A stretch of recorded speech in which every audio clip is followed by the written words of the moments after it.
The station had been dead for 43 years, but people kept arriving with suitcases full of grief.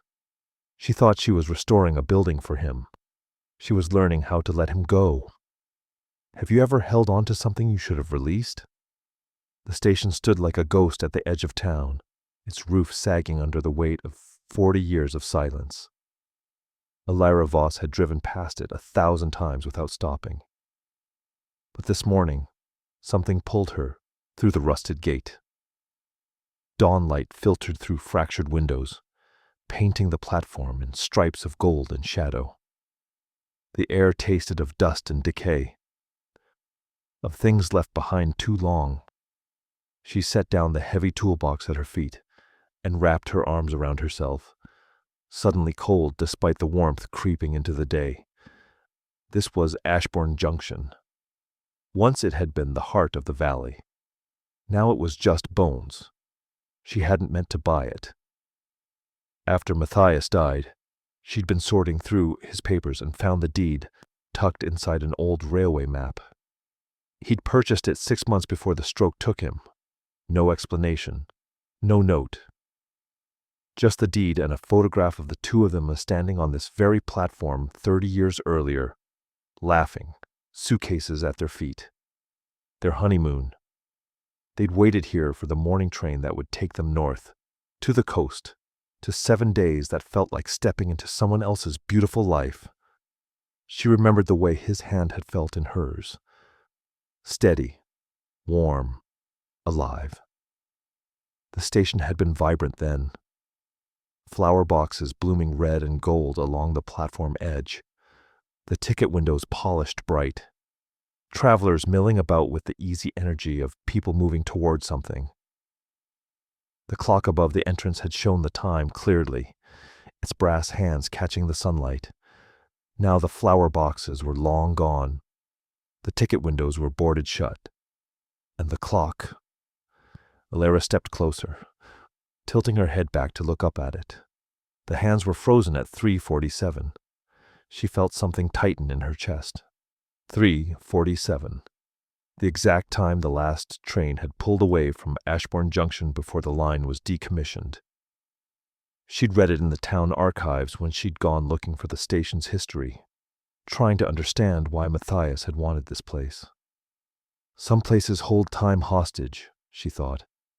This one held mine. She picked up the toolbox, iconic. His toolbox, the one he'd carried to every job site for 40 years, and walked toward the entrance. The metal handle of the door was ice cold against her palm, even in the growing warmth of morning.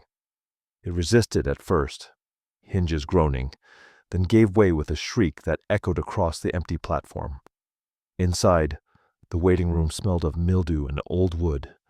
Dust motes drifted through the light like snow that would never land. The ticket counter stretched along one wall, its surface scarred and weathered, the wood grain visible beneath layers of grime. She set the toolbox down and ran her fingers across the counter's edge, rough, splintered, forgotten. Behind the counter, the departures board still hung on the wall.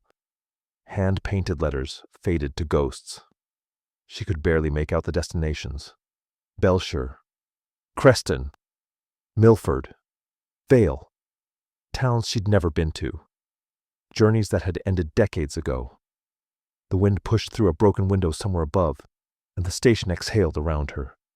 The sound of it, Yamamak, low and mournful, reminded her of breathing, of something barely alive.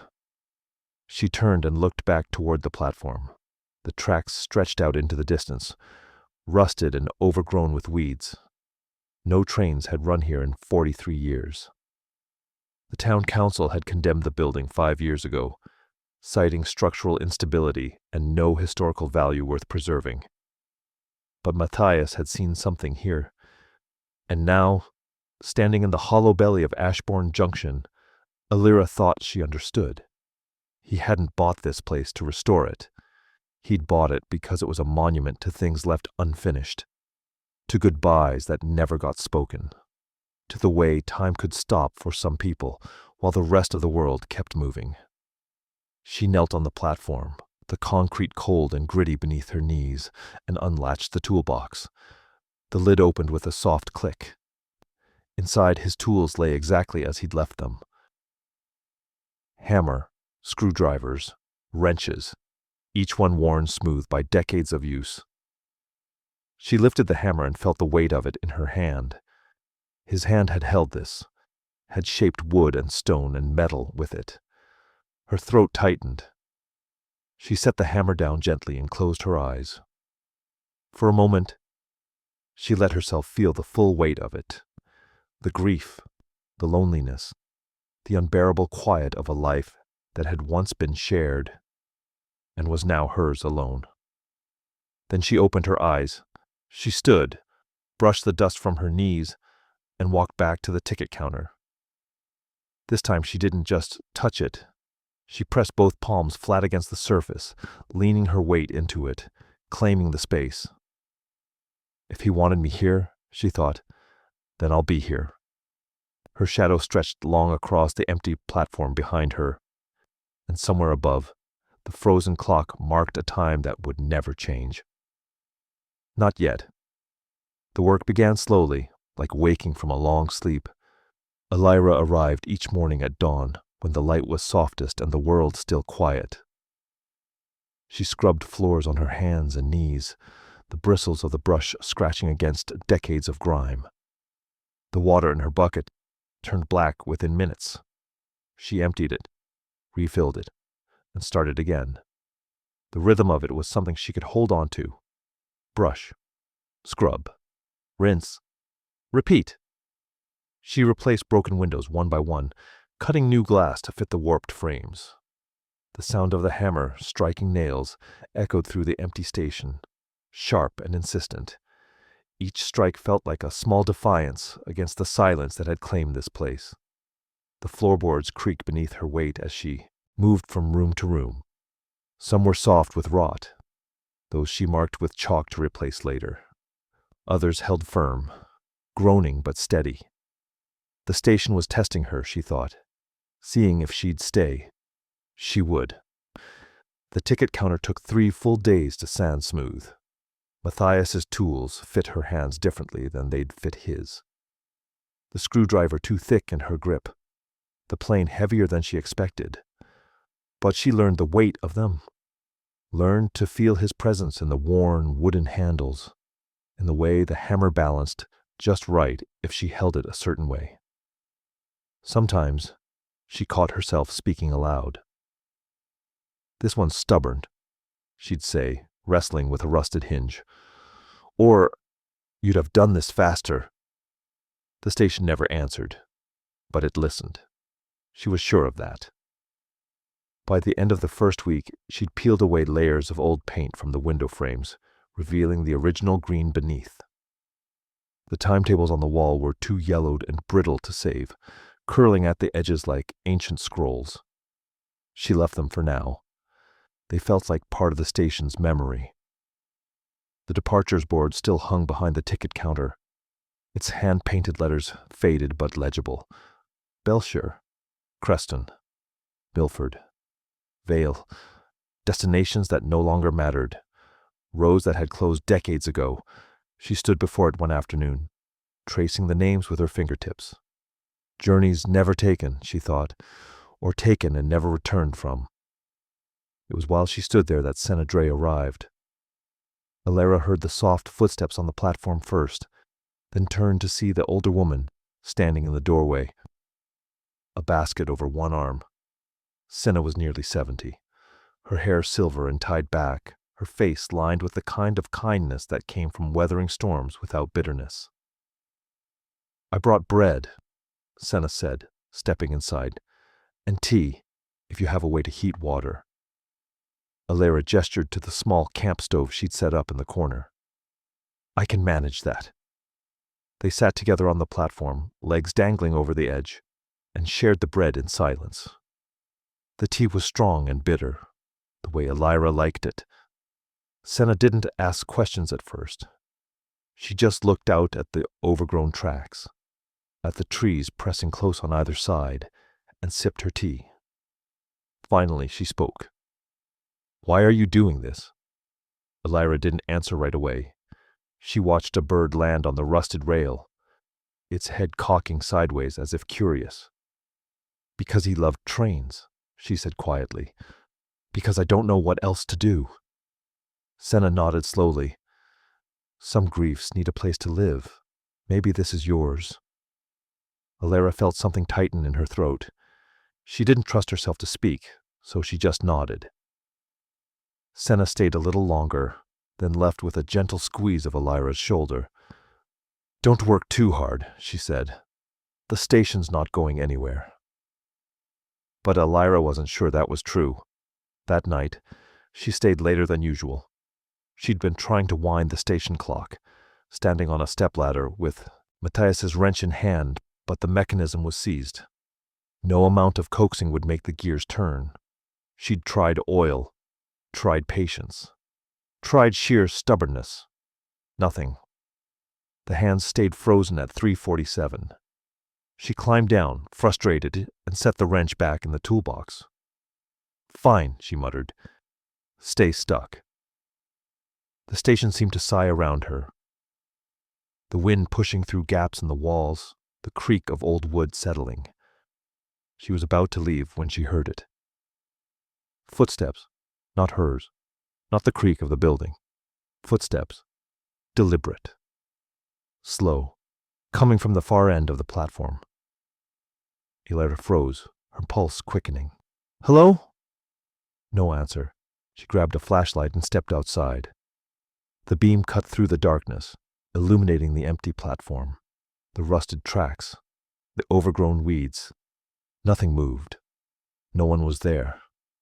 But the air felt different, charged, and like the moment before a storm breaks. She swept the light across the platform one more time, then stopped. On the bench near the entrance, the one she'd scrubbed clean just that morning, sat a single flower. Fresh. White petals, still dewy. Stem cleanly cut. Elira's breath caught. She walked slowly toward it, the flashlight beam trembling in her hand. She knelt and picked up the flower, turning it over in her fingers. It smelled faintly of earth, and something sweeter. Jasmine, maybe. No one had been here. She was certain. She'd been alone all evening, and yet. She stood, clutching the flower, and looked out into the darkness beyond the platform. The tracks stretched away into nothing, swallowed by trees and shadow. Somewhere in the distance, she thought she heard the sound of breathing, or maybe it was just the wind. She stepped back inside the station, closed the door, and locked it. The flower sat on the ticket counter beside Matthias's toolbox, impossibly bright in the dim light. Elira stood at the window, watching the empty tracks, her chest tight with something she couldn't name. Not fear, not quite, unease. The station had been silent for 43 years, but tonight it felt like something was waking up. Elira was painting the exterior trim when she heard the footsteps. Not the uncertain shuffle of someone lost, not the casual stride of a passerby. These were deliberate, purposeful, the sound of someone who knew exactly where they were going. She set down the brush and turned. A man stood on the platform, a worn leather suitcase at his feet. He was perhaps 60, his face weathered by sun and time, deep lines etched around his eyes. He wore a faded coat and scuffed boots, and he was looking at the station the way someone might look at an old friend they hadn't seen in years. Elira wiped her hands on her jeans and walked toward him. Can I help you? He glanced at her, then back at the station. Is this Ashbourne Junction? It is, but... She hesitated. There are no trains here. Haven't been for years. I know. The way he said it made her pause.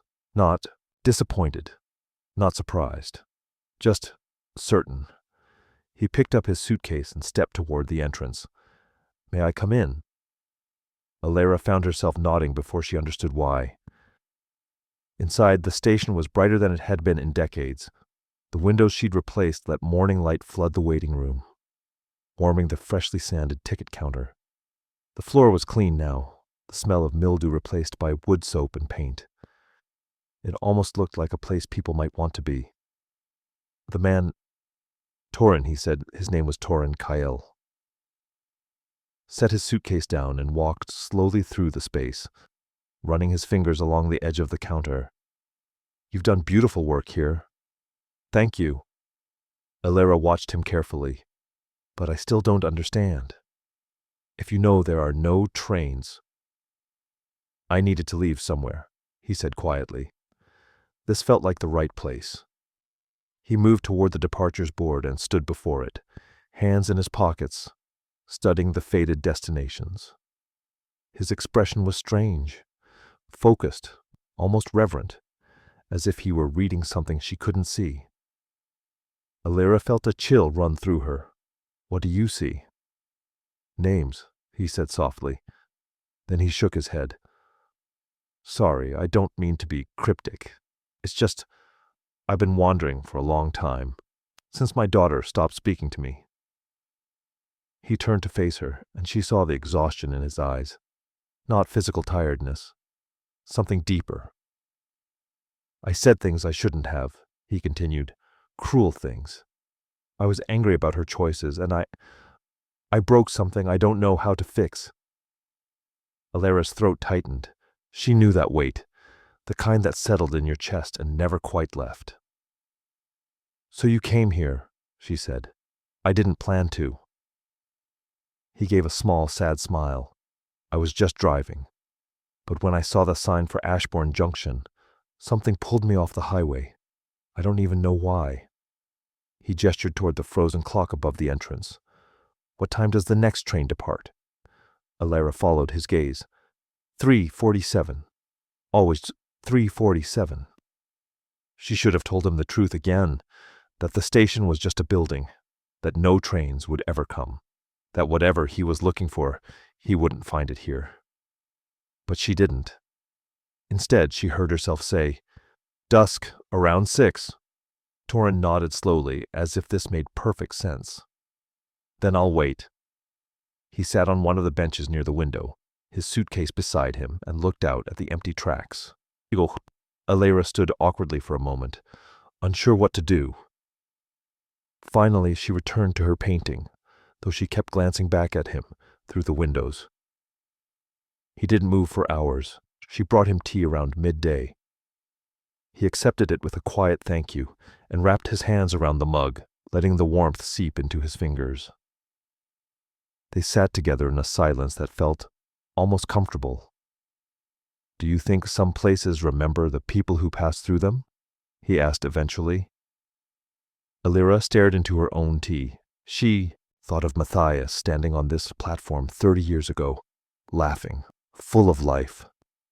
She thought of all the travelers who'd waited here over the decades, carrying their own stories, their own grief and hope and longing. "Yes," she said finally, "I think they do."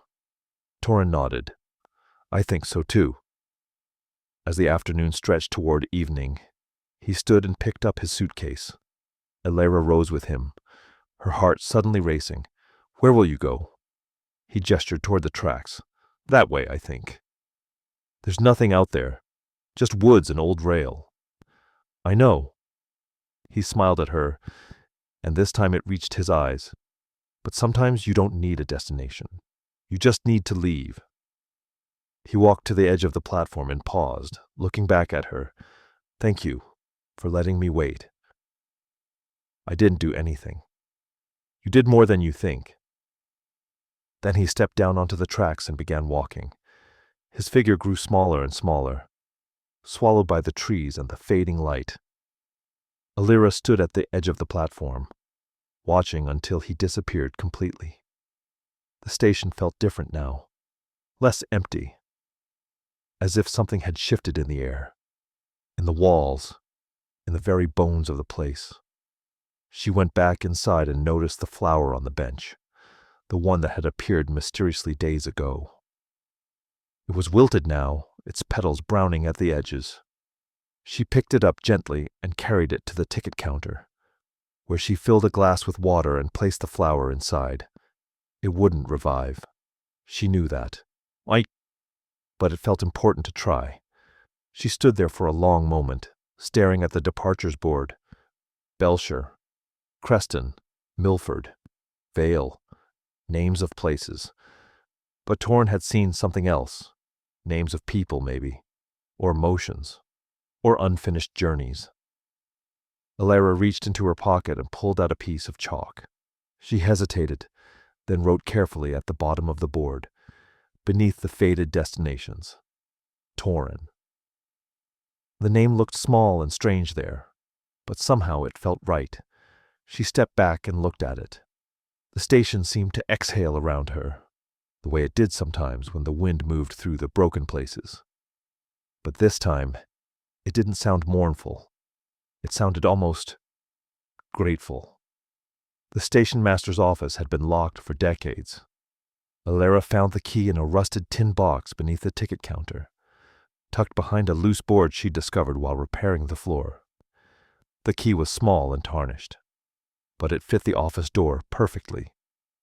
The hinges screamed as she pushed it open. Inside, the air was thick with dust. Sunlight filtered through a single grimy window, illuminating shelves lined with old ledgers, filing cabinets with drawers half open, and a desk buried under yellowed papers. Everything smelled of age and abandonment, of things left behind and never reclaimed. She'd been looking for wiring diagrams. The lights in the waiting room were temperamental, and she thought the office might hold the original electrical plans. But as she moved through the space, opening drawers and sorting through files, she found something else, a hidden compartment in the desk. It was cleverly designed. A false bottom in the center drawer that only revealed itself when she pulled too hard and the wood splintered. Beneath it lay a leather-bound journal, its cover worn smooth by years of handling. Alara lifted it carefully. The pages were brittle at the edges, threatening to crumble if she wasn't gentle. She carried it to the window, where the light was better, and opened it to the first page. Property of Edgar Haltman, Station Master, Ashbourne Junction. June 1943. Her breath caught. She turned the pages slowly, reading entries written in careful, slanted handwriting. The early entries were mundane. Records of train schedules, passenger counts, maintenance notes. But halfway through, the tone shifted. October the 12th, 1943. Margaret died today. The clock in the station stopped at 3:47, the exact moment she passed. I tried to wind it, but the gears won't turn. Perhaps it's just as well. Time feels false now. Arbitrary. Alara's hands trembled. October 19, 1943. A woman came to the station this morning. She had no luggage, no ticket. When I told her the trains were suspended due to the war, she said, "I know, but I needed to leave somewhere." She sat on the platform for hours, then walked away down the tracks. I don't know where she went. October 27, 1943. Another visitor, a man this time. He asked when the next train would depart. I couldn't bring myself to tell him never. So I said, "When you're ready." He nodded and sat on the bench. At dusk, he left the same way the woman had. Down the tracks. Into the trees. Alara's pulse quickened. She flipped forward, scanning the entries. November 8, 1943. They keep coming. I don't understand it, but they do. People who need to leave something behind. Grief, regret, shame, fear. They arrive with nothing and depart with less. I've started calling this place what it truly is, the platform of unfinished journeys. Her chest tightened. The words blurred as tears filled her eyes, but she kept reading. December 3, 1943. I asked one of them, a young soldier, why he came here. He said, "Because it felt like the only place that would let me go." I understand now. This station holds space for those who can't move forward, but don't know how to stay still. Margaret would have loved that. She always said train stations were liminal places, between where you've been and where you're going, between who you were and who you'll become. Alira closed her eyes, pressing the journal against her chest. She felt the weight of it. Not just the book, but the decades of sorrow it contained. She opened it again to the final entry. January 15, 1944. My wife is gone. The trains have stopped. The war goes on, but as long as they need it, I will keep this station open. Not for travel, for departure. There is a difference. The handwriting ended there. No explanation, no closure, just silence. Alira set the journal down on the desk and walked slowly back to the waiting room. Her mind was reeling, trying to piece together what she'd just learned. Edgar Haltman had done this, had kept Ashbourne Junction alive after it closed, not for trains, but for people who needed to leave, emotionally, spiritually, symbolically. And Matthias had known. He must have. He'd bought this place 6 months before he died. He'd left her the deed. He'd brought her here. Not to restore a building, but to finish something. Her own unfinished journey. She stood before the departures board and stared at the faded destinations. Belshire, Creston, Milford, Vale. And then she saw them. Faint names written in chalk so light they were almost invisible. Names that hadn't been there before, or that she simply hadn't seen. They were layered beneath the destinations. Ghostly and ephemeral. Clara, Thomas, Isabel, Samuel. Names of people who had come here, who had stood where she was standing, who had left something behind. Her throat tightened. She reached for the piece of chalk she'd used to write Torrin's name and held it in her hand, feeling its weight. Then she looked up at the frozen clock. 3:47. The moment Edgar's wife had died. The moment time had stopped for him, just as it had stopped for Alira when Matthias's heart gave out. She whispered his name, Matthias. The station seemed to hold its breath. She lifted the chalk and wrote carefully at the top of the board, above all the other names, in letters bold and clear, Matthias Voss. Her hand trembled as she lowered the chalk. She pressed her palm flat against the board, feeling the rough wood beneath her fingers, and let herself cry. Not the silent, swallowed tears she'd been carrying for months. Real heaving sobs that shook her entire body. When she finally stopped, the station felt different again. Not empty, not haunted, just present. She wiped her eyes and looked at the board. Matthias's name stared back at her, solid and real. He wasn't coming back. She knew that. But maybe that was the point. Maybe departure wasn't about leaving someone behind. Maybe it was about giving yourself permission to keep going. She stepped back and looked around the station. At the clean floors, the repaired windows, the ticking silence where the clock still refused to move. I'll keep it open, she said aloud, as long as they need it. The wind moved through the station, soft and low, and for just a moment it sounded like an answer. Words spread the way secrets do in small towns. Quietly, carefully, through whispered conversations and knowing glances. The widow at Ashbourne Junction will listen. Alira didn't know who'd started the rumor, but within 2 weeks of writing Matthias's name on the departures board, people began arriving. Not many, not crowds, just 1 or 2 at a time, appearing on the platform with the same uncertain hope Torrin had carried. The first was a woman named Clara. She was perhaps 50, with graying hair pulled back in a loose braid and eyes that looked like they'd forgotten how to rest. She stood at the entrance for a long time before stepping inside. Alira was lighting candles in the waiting room when she noticed her. The electricity was still unreliable, and the soft glow of candlelight made the space feel warmer, almost sacred. "Can I help you?" Alira asked. Clara's voice was barely a whisper. "My son died in the war. Afghanistan. 3 years ago." Alira set down the matches and gestured to the bench. "Sit, please." Clara sat, her hands folded tightly in her lap. "I keep his room exactly as he left it. His clothes, his books, even his coffee mug on the nightstand. My husband says I need to let go, but I don't. I don't know how." Alira didn't offer platitudes. She'd learned from Torin that people didn't come here for comfort. They came for permission. "What was his name?" "Daniel." Alira walked to the departures board and held out a piece of chalk. "Write it here. When you're ready." Clara stood slowly, as if her legs might not hold her. She took the chalk with trembling fingers and stared at the board for a long moment. Then carefully, she wrote, "Daniel." She stepped back, tears streaming down her face. "What now?" "Now you leave," Alira said softly.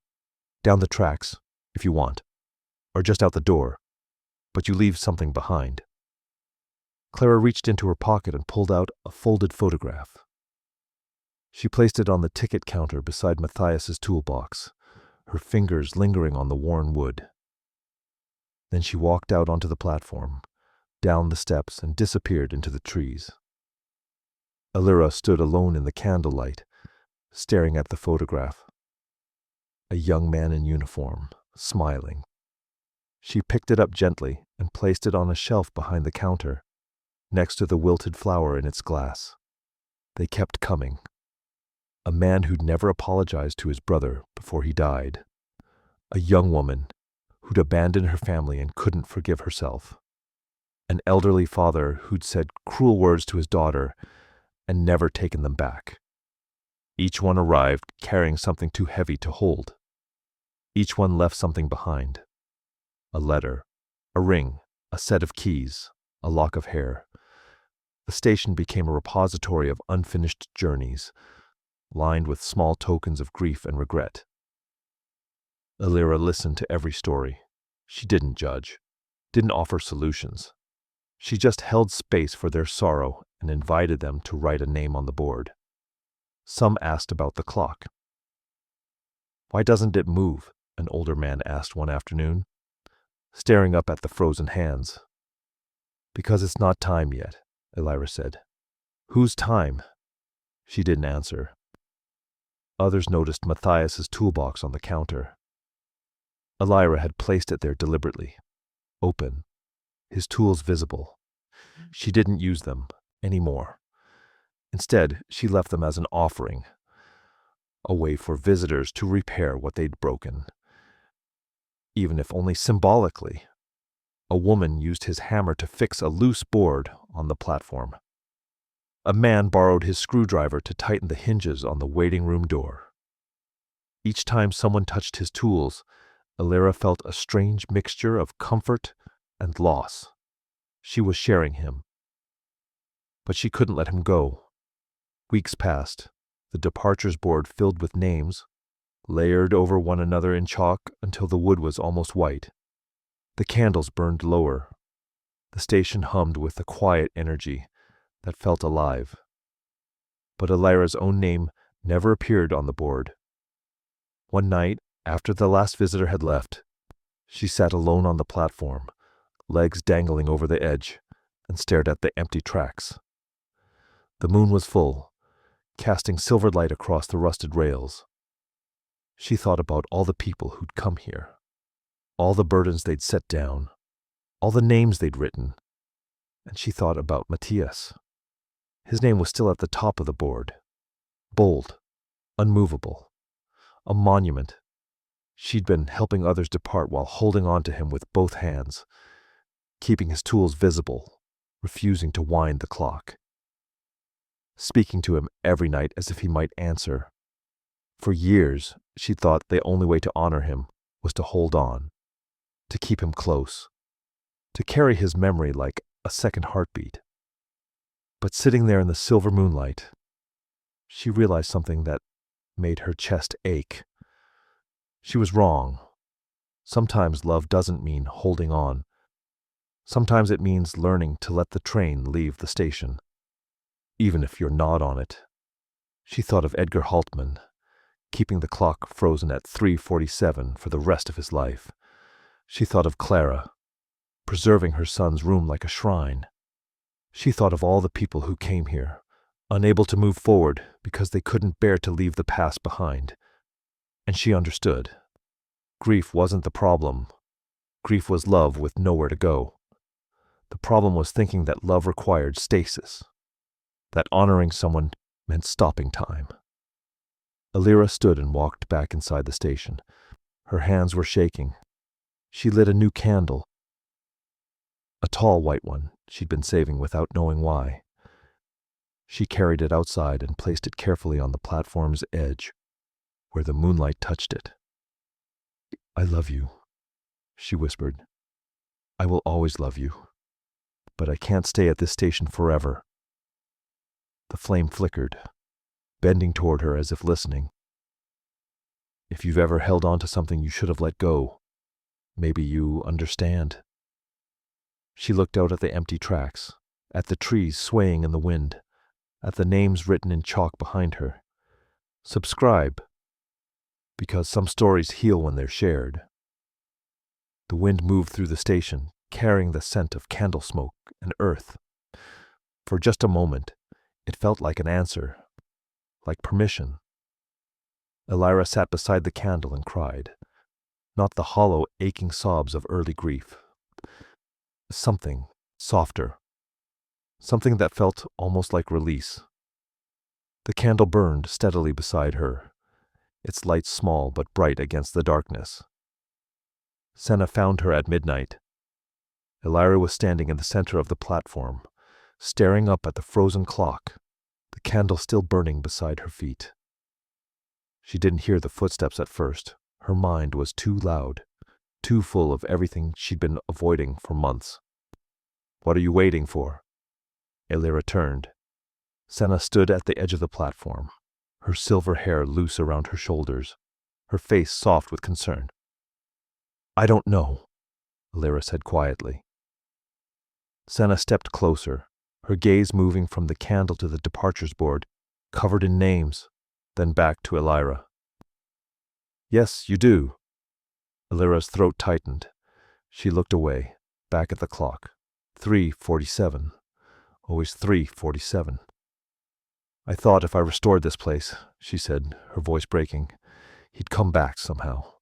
Like if I made it beautiful enough, if I honored it the way he would have. He'd walk through that door and tell me I did a good job." Senna said nothing. She just waited. "But he's not coming back." "No," Senna said gently, "but you're still here." The words landed like stones in water, rippling outward through Elira's chest. She pressed her palms against her face and let out a shuddering breath. "I don't know how to be here without him." "You've been learning," Senna said. "Every person who walked through that door, you gave them permission to leave. Maybe it's time to give yourself the same." Elira lowered her hands and looked at the older woman. "How?" Senna gestured towards the clock. "You know how." Elira's pulse quickened. She walked slowly to the base of the platform, where the stepladder still leaned against the wall from her last failed attempt to wind the mechanism. She picked it up, carried it beneath the clock, and climbed. The metal of the clock face was cold beneath her fingers, colder than she remembered. She reached for the winding mechanism. A small key embedded in the clock's side, and gripped it tightly. Her hands trembled. "I'm scared," she whispered. "I know," Senna said from below. "Do it anyway." Elira turned the key. At first nothing happened. The gears resisted, seized by decades of stillness. She turned harder, her knuckles white, her breath coming fast. And then, a click. The gears caught. The second hand shuddered, then moved, one tick, then another. The sound filled the station, impossibly loud in the silence. a relentless mechanical heartbeat that echoed off the walls and ceiling. Tick, tick, tick. Alira climbed down, her legs shaking, and stepped back to look. The clock showed 3:48, 1 minute forward. She felt something break open inside her. Not grief exactly, but the cage she'd built around it. Tears streamed down her face as she stared at the moving hands, at time resuming its march after 43 years of suspension. Senna walked over and placed a hand on her shoulder. There. That wasn't so terrible, was it? Alira laughed through her tears. It was awful. Most necessary things are. Alira turned and walked back to the ticket counter. Matthias's toolbox sat there, still open, his tools arranged, just as they'd been for weeks. She stared at them for a long moment. The hammer, the screwdrivers, the worn wooden handles that had fit his hands so perfectly. Then she reached up and slid the wedding ring off her finger. It left a pale band of skin beneath, a ghost of where it had lived for 30 years. She held the ring in her palm, feeling its weight, its warmth from her body. "I'm not abandoning you," she said aloud, her voice steady now. "I'm just releasing the weight." She placed the ring carefully inside the toolbox, nestled among the tools. Then she closed the lid, slowly, deliberately, and latched it shut. The sound of the latch clicking into place felt louder than it should have. She lifted the toolbox and carried it to the shelf behind the counter, placing it beside the photograph of Daniel in his uniform, beside the wilted flower in its glass, beside all the other tokens people had left behind. It sat there, solid and final, a monument, but no longer a burden she had to carry every day. Alira turned and walked to the departures board. The names covered nearly every inch of wood now, layered, overlapping, some faded to ghosts. At the very top, bold and clear, was Matthias's name. She picked up a piece of chalk and stood before the board, her hand hovering over the surface. Then, directly beneath his name, she wrote her own, Alira Voss. She stepped back, staring at the two names together, husband and wife, joined even in departure. Senna came to stand beside her. "There? Now you're both travelers." Alira nodded, unable to speak. She turned toward the open doorway, toward the platform, where the candle still burned. The wind moved through the station, carrying the scent of earth and smoke and something sweeter. Jasmine, maybe, or the memory of it. She walked to the edge of the platform and looked up at the clock. 3:49 now. Time was moving. The world was moving. And so was she. She spoke aloud, her voice soft but clear, as if Matthias might hear her wherever he was. "I loved you. I will always love you. But I can't stay at this station forever." The wind answered, pushing through the broken places, gentle and insistent.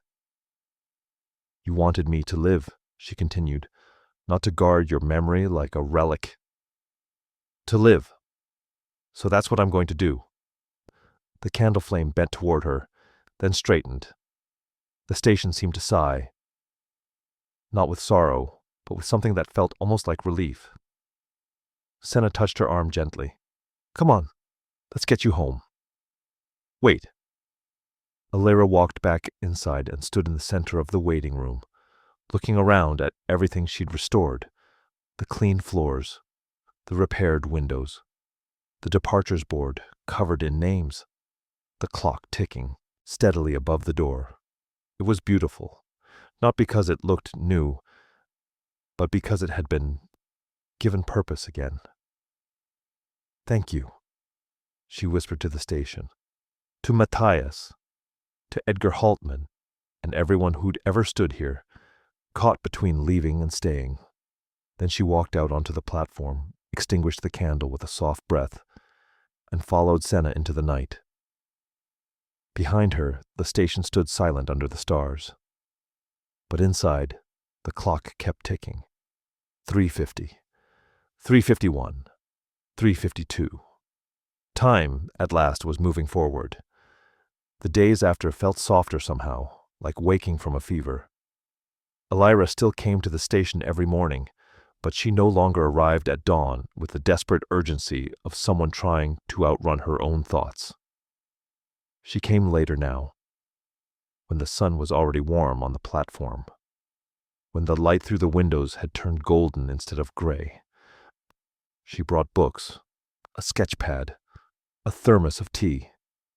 She sat on the bench near the ticket counter and read for hours, glancing up occasionally to watch dust motes drift through the light. The clock ticked steadily above the door, its sound no longer deafening, but almost comforting. A reminder that time was moving, that she was moving with it. The station felt different now, still sacred, but less heavy, as if the weight it had carried for so long, Edgar's grief, her own, the accumulated sorrow of everyone who'd passed through, had finally begun to lift. Fewer people came, not because the station had stopped working, but because it had already served its purpose for most who needed it. A woman arrived one morning, wrote a name on the board, left a folded letter on the counter, and departed without speaking. That was all. No confession, no long vigil, just release. Elira understood. Some departures were quiet. She spent her afternoons maintaining the space, sweeping the floors, trimming the weeds along the platform, polishing the ticket counter until it gleamed. But now she also painted. Small watercolors of the station at different times of day. The way light fell through the windows at noon. The way shadows stretched across the platform at dusk. She'd forgotten she liked to paint. One afternoon, while mixing colors on her palette, she laughed. A small, surprised sound that startled her so much she dropped her brush. She couldn't remember the last time she'd laughed. The sound echoed through the empty station, and for a moment, she felt embarrassed, as if someone might have heard. But then she picked up the brush, smiled to herself, and kept painting. That evening, she drove to the cemetery. Matthias's grave was on a hill overlooking the valley, beneath an oak tree that had been there longer than either of them. She knelt on the grass beside the headstone and traced his name with her fingertips. Matthias Voss, beloved husband, faithful friend. I wound the clock," she said quietly. "It's ticking now. I thought you'd want to know." The wind moved through the oak leaves above her, rustling softly. People have been coming to the station, not for trains, for permission, I think, to leave things behind. Grief, regret, all the things we carry that make it hard to move forward. She sat back on her heels, looking out at the valley below. The town was small from here, just a cluster of rooftops and streets threaded together like a quilt. "I've been helping them," she continued, "the way Edgar Haltman did, the way you wanted me to, I think, even if you didn't say it." Her throat tightened, but she didn't cry. She'd done enough crying. "I wrote my name on the board, next to yours. I thought that meant I was leaving you behind, but I don't think that's what it means at all." She reached out and touched the headstone again, feeling the cool granite beneath her palm. "You're not here. You're not at the station either. But you're still somewhere. In the tools I used, in the way I listen now, in the fact that I'm sitting here talking to you instead of pretending I'm fine." She smiled, tears blurring her vision. "I don't need to keep vigil anymore. You don't need me to stand guard over your memory. You need me to live."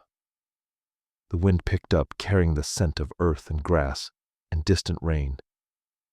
"So that's what I'm going to do."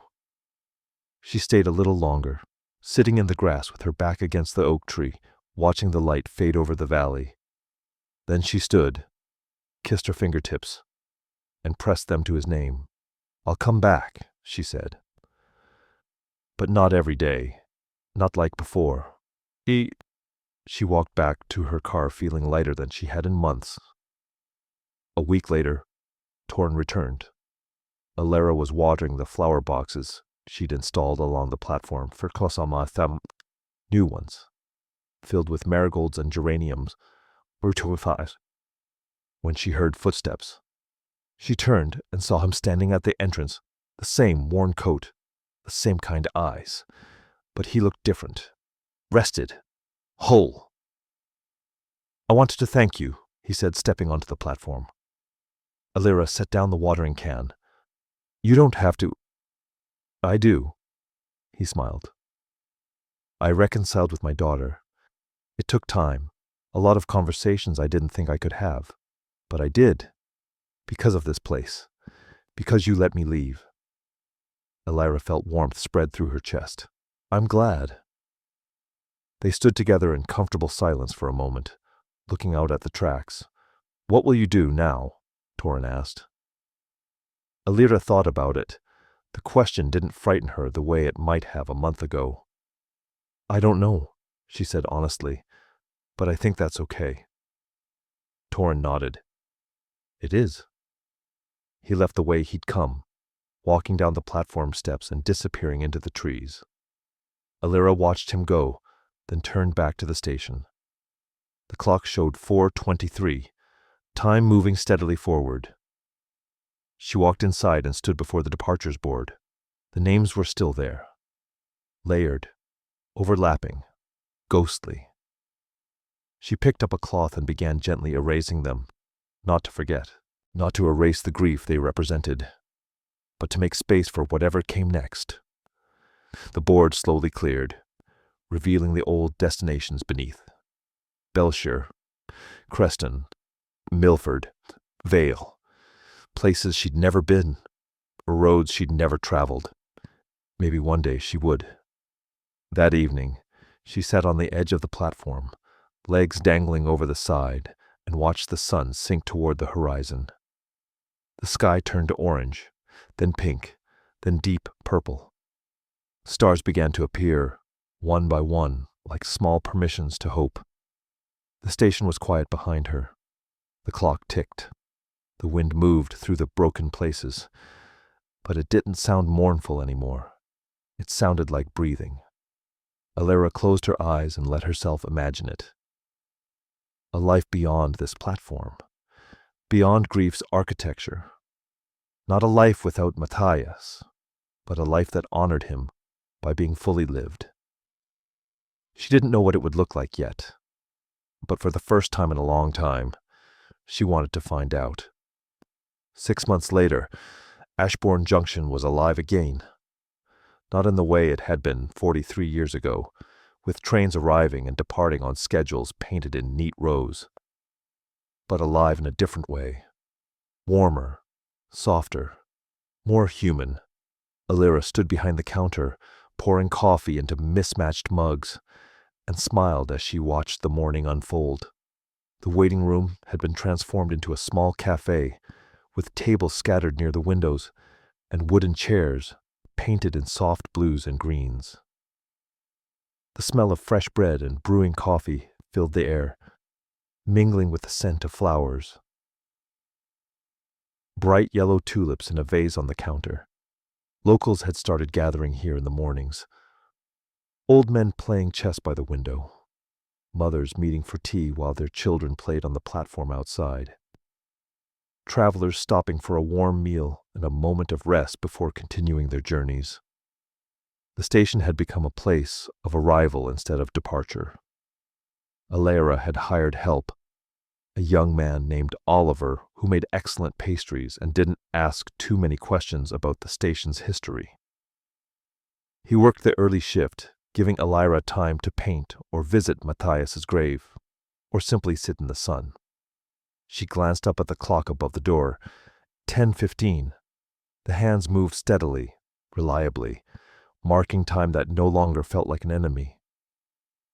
Matthias's toolbox sat on a shelf behind the counter, visible but no longer central. Sometimes people asked about it, and she'd tell them it belonged to her husband. that he'd loved trains and old buildings, and the idea that broken things could be made whole again. She didn't cry when she said it anymore. The departures board was gone now, painted over with a new message in simple white letters. Welcome. Rest here as long as you need. Elira had considered leaving the old names visible beneath the paint, but in the end, she'd decided against it. The people who'd come to depart had already left. This was a different chapter now, a different kind of sanctuary. The bell above, the door chimed. Elira looked up and saw a young woman standing in the entrance, her eyes red-rimmed, her shoulders hunched as if carrying something too heavy. She looked around the cafe uncertainly, as if she'd expected something else. Elira recognized that look. She'd worn it herself not so long ago. She wiped her hands on her apron and walked over. "Can I help you?" The woman hesitated. "Is this... I heard there was a train station here, that people came here when they needed to leave something behind." Elira's chest tightened with understanding. That was true once, but things have changed. The woman's face fell. "Oh, I'm sorry, I shouldn't have... Wait!" Elira gestured to a table near the window. "Sit. Let me make you some tea." The woman sat slowly, her hands folded tightly in her lap. Elira returned with 2 mugs of tea and a plate of Oliver's almond biscuits. She sat across from the woman and waited. "My father died 3 months ago," the woman said quietly. "I didn't get to say goodbye. I was traveling when it happened, and by the time I got home, it was too late." Elira reached across the table and covered the woman's hand with her own. "I'm sorry. Everyone keeps telling me to move on, that he wouldn't want me to be sad. But I don't know how to move on when I never got to say goodbye." Elira thought about Matthias, about the stroke that took him so quickly there'd been no time for last words, about all the things she'd wanted to say and never could. "You don't have to move on," Elira said gently. "Not yet. Not before you're ready." The woman looked up, tears streaming down her face. "Then what do I do?" "You sit here. You drink your tea. You breathe." Elira squeezed her hand. "You don't have to leave yet. But when you're ready, the door is open." They sat together in silence, the clock ticking steadily above them, the morning light warming the room. After a while, the woman's shoulders softened. Her breathing slowed. The weight she'd been carrying seemed just a little lighter. When she finally left, she smiled at Elira. Small and fragile, but real. Elira stood in the doorway and watched her walk away, the same way she'd watched Torrin and Clara and all the others who'd come seeking something they couldn't name. She thought about Edgar Haltman, keeping the station open after his wife died, offering a platform for unfinished journeys. She thought about Matthias, buying this place, knowing she'd need it one day. And she thought about herself, the woman who'd arrived here months ago, desperate to restore something that was already gone. "I thought restoration meant bringing back what was lost," she realized. But sometimes it means making space for what comes next. Matthias hadn't needed her to guard his memory like a relic. He hadn't needed her to freeze time at 3:47 and live in the moment of his death forever. He'd needed her to live, to laugh again, to paint, to make coffee for strangers and listen to their grief without drowning in her own, to honor him by being fully, messily, courageously alive. She walked back inside and looked around the cafe. Oliver was wiping down tables, humming softly to himself. An elderly couple sat by the window, holding hands across the table. A child's laughter echoed from the platform outside. The station was full of life now. Not the life it had known 43 years ago, but something new.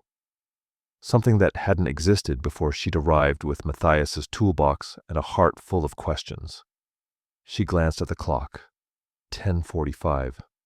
Time moving steadily forward.